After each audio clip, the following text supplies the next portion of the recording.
Welcome to South Shore Diversity Spotlight. This is where we'll visit people, places, and things of interest, each having its own story that adds to the rich diversity that's right under our noses, right here, south of Boston.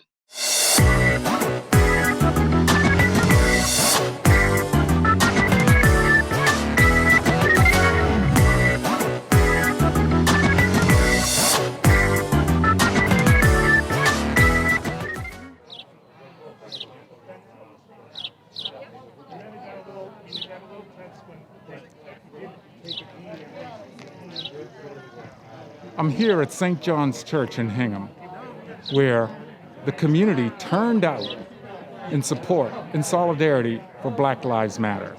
This all came to be this evening here in the town of Hingham, where a 13-year-old resident said to her mother that she wanted to go into the city to show her solidarity in support for Black Lives Matter. The mother instead reached out to local Hingham Unity, and together they pulled together an incredible candlelight vigil. Let's talk to them and find out in their own words how this came to be. Good morning, Katie. Good morning, Ness. Good morning, Lisa. Good morning, Ella. How are you all today? Good morning. Hey, good morning. This is a conversation that I want to focus on following the show of solidarity that took place in Hingham at St. John's the Evangelist up on Main Street. And let's first start with how this began. Who's the catalyst behind this? I think it was Ella. Yeah, kind of. Ella, tell us about where you got this idea and why you felt moved to organize this with the help of your mom, along with Katie and Ness. I wanted to go to the protest in Boston, but they were getting kind of dangerous, and my mom was scared that I would get hurt, so we wanted to organize something peaceful and near us. And Lisa, what was your reaction when Ella came to you with this request?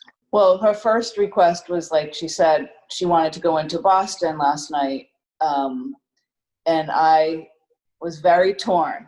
I really wanted to, take my own fear out of the equation, but a lot of the protests in the cities were violent, and and I just wasn't sure. So I asked Ella to come up with maybe another idea, another way that we could do a similar thing, do a peaceful, some kind of a protest. I even thought maybe, do it with your friends. Let's get your friends all gathered, even if it's only like 10 people. And then I said, what if we try to involve the whole town? And she said, yeah, what if we make it bigger than that? She has schoolmates and whatnot. So I sent a message to Katie, and I called another friend, Chrissy Roberts, who are involved in the Unity Council, to just see what their thoughts were first about going into the protest in Boston, thinking, maybe we could do that in a group. And then second, asking what they thought about doing some kind of protest around here. And then it just went on from there. They were both enthusiastically supportive. So Katie and Ness, the Hingham Unity, tell us about that, and what was your response? What was your reaction to Lisa when she contacted you?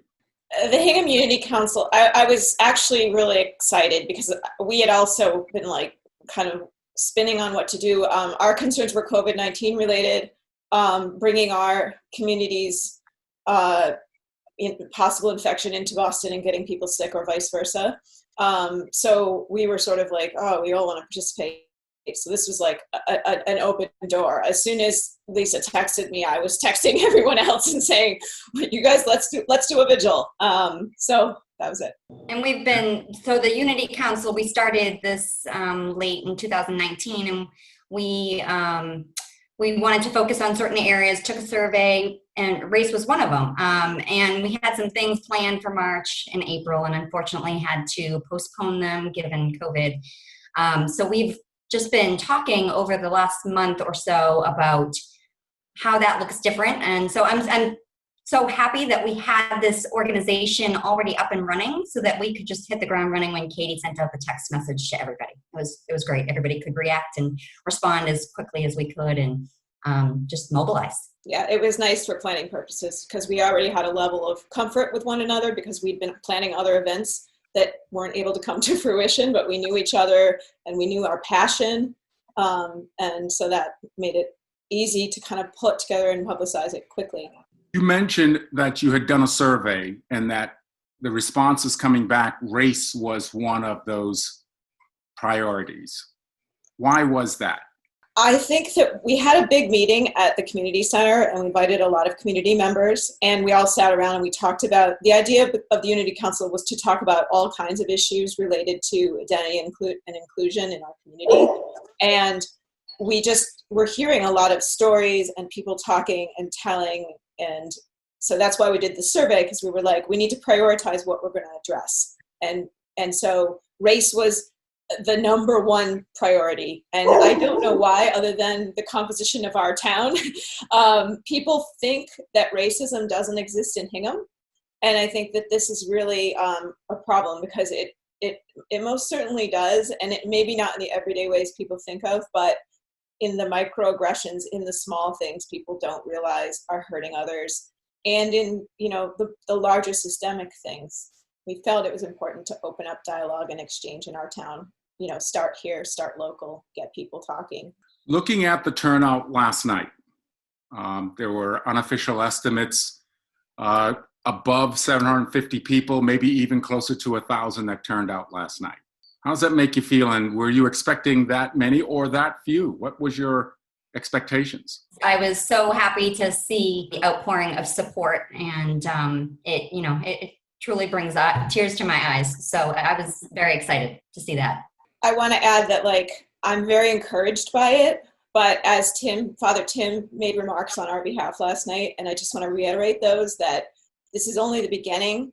For some people, for other people, they have been already engaged in this, but I think we all need to realize that last night was not a one-off check the box. We need to keep our eye on the ball. We need to keep doing this work because if we just go back to our lives, so many of us are white and we get to just go home and not think about this every day. And we need to change if we're going to make a change. What does that work look like when you talk about we need to continue this work? What are your thoughts and ideas about how do you keep this awareness, this momentum going? The idea behind the Hingham Unity Council when we first started was to basically take discourse offline. All the trolls and the hate messages back and forth. We were hoping to take that offline and just basically get into a room and talk to people and share stories so that people could start to understand. And we say it all the time, you don't know what you don't know. But once you start hearing, well, my neighbor is experiencing this issue right now. And when people hear that, they become aware of it and they start to do more research and start to do more soul searching. So we're hoping that we can guide discussions through books or movies, documentaries, podcasts. So we're actually having a follow-up meeting to discuss how we disseminate that information. Yeah, I think the key is dialogue and exchange, talking and listening at the same time and learning from everyone's different perspectives. And that's the space we're trying to create. It's a vulnerable space. People get really defensive when they talk about these hard issues. And we really want to create a place where people understand that it's not about, I'm a racist, you're a racist, I'm fixing you. That's hard and people don't want to feel that way, but that's not what it's about. And that's not what anyone's trying to do. We're just trying to open up a conversation because that's where it starts. Lisa and Nella, when you arrived last night at the event and you saw the people up on the grounds at St. John's, what was your reaction? I didn't think there would be that many people there. It's just crazy how fast the word spreads. Yeah, I think kind of a combination, of what Katie and Ness already has said, that when I told Ella, let's do something, I would have been happy if there were 10 other people that we were just able to sort of express ourselves. And once I realized that her one voice really was able to be amplified into that many really saying something and that quickly, and the signs that people were carrying, I just, never thought I'd see that around here. But then it's, the other side of it, which is, the sadness and the overwhelmingness of what's going on, and that, we're standing here silently for half an hour. We need to keep going. We need to keep going with this. And I think, what to do. People want to do something. They just don't know what to do. So I'm thinking that the Unity Council can help with that, like really be direct in what some action steps for us to do. As they say, out of the mouths of babes, oftentimes local movements are initiated and hopefully continue to carry forward so that we all feel good and benefit from this. Is there anything else that you want to share before we conclude? Just to Lisa's point about where to start, since, we may not have a Unity Council program for a few weeks, I keep telling people, reading and learning about not only racism and particularly institutionalized racism, but also, and we passed out a resource list last night, we'll make it available on our website as well, is important, but also paying attention to all of your leadership at every level, because those are the people who are making the policies in your community, and those policies have great implications for people of color and others. So starting to read about those people and really pay attention when you go to the polls at every single level is super important. And obviously also starting to model behavior and discuss it with your kids.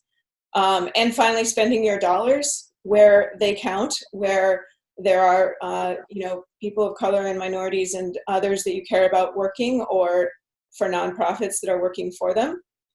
Those are all places to start. So if people are eager to start before the Unity Council gets organized for our next event, those are a few ideas. Ness, final words, final comments? Yeah, I guess the same as what Katie just said. Just staying engaged. Don't let the vigil be a box that you just simply check off. I think it's a lifelong learning process to unlearn racism. I think we all make mistakes. I think we have to be vulnerable and be able to say, I made a mistake, and it's okay because we're all learning this together. But just keep moving forward. Lisa, final thoughts?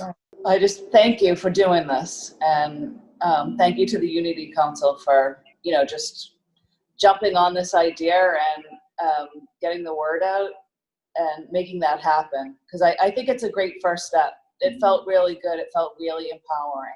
And Ella, great job on that poster. I love your artwork. Thank you. You get the last word. Okay. It was just really great organizing something and having this many people actually hear about it and show up. Well said. Thank you all very much. And as they say, continue to stay safe, stay strong. Thank you so Thank much. you.